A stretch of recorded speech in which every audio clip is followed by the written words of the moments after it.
अस्सलाम वालेकुम। आज का जो हमारा टॉपिक है वो है एंजियोमायोलाइपोमा। एंजियोमायोलाइपोमा एंजियोमायोलाइपोमा 3 वर्ड्स से निकल बनता है।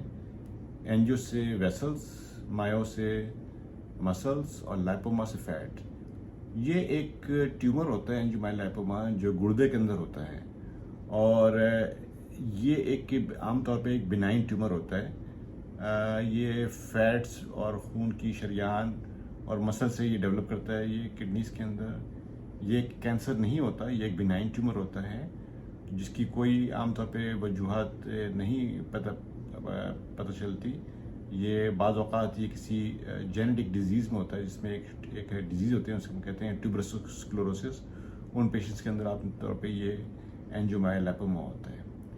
आमतौर पे अगर ये छोटे एंजियोमायोलाइपोमा होते हैं 2 सेंटीमीटर 1 सेंटीमीटर तो ये इतने परेशानी की बात नहीं होती, लेकिन अगर इनका साइज़ जो है वो हर साल बढ़ रहा हो और इनका साइज़ जो है वो अगर 4 सेंटीमीटर से ज़्यादा बड़ा का हो या इनका साइज़ 6 सेंटीमीटर हो या इनकी उस एंजियोमायोलाइपोमा के अंदर जो खून की जो शरियान है उस जो एन्यूरिज्म होता है वो अगर 5 मिलीमीटर से ऊपर हो तो ये वो इंडिकेशन होती है जिसके अंदर एंजियोमायोलाइपोमा को ट्रीट किया जाता है। ख़ास तौर पे उन पेशेंट्स को जिनके बड़े एंजियोमायोलाइपोमा होते हैं और उनकी कमर में दर्द रहता है या उनकी HB इनकी ड्रॉप हो रही होती है, हीमोग्लोबिन कम हो रही होती है और उनको सिम्टम्स रहते हैं, उनको नोज़िया वॉमिटिंग रहती है और जो पेन जो होता है उनका एक मेन सिम्टम होता है जिसके नतीजे में उनकी एंजियोमायोलाइपोमा को ट्रीट किया जाता है उसके अंदर।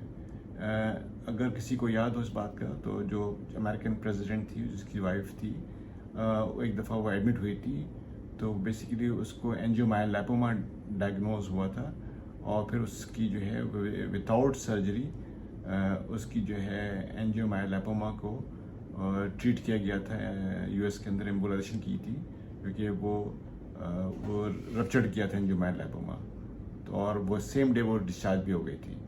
तो ये बात जो है समझने की ज़रूरत है कि एंजियोमायोलाइपोमा एक बिनाइन ट्यूमर है और ये बिनाइन ट्यूमर को ऑब्जर्व करना चाहिए, लेकिन अगर ये सिम्टमेटिक हैं यानी कि पेशेंट के सिम्टम्स जो हो रहे हैं, अगर उसमें पेन बढ़ रहा है या इसका साइज़ ग्रो कर रहा है और पेशेंट जो इसकी क्वालिटी ऑफ लाइफ डिस्टर्ब हो रही है तो एंजियोमायोलाइपोमा को विदाउट सर्जरी एम्बुलाइजेशन के ज़रिए यानी कि खून की नाली के ज़रिए जाके और उसकी वेसल्स को ब्लॉक करते हैं जिससे वो श्रिंक करता है। ऐसे हमने सैकड़ों प्रोसीजर्स किए एंजियोमायोलाइपोमा के अंदर जिसके अंदर पेशेंट्स की सिम्टम्स इंप्रूव हुए हैं।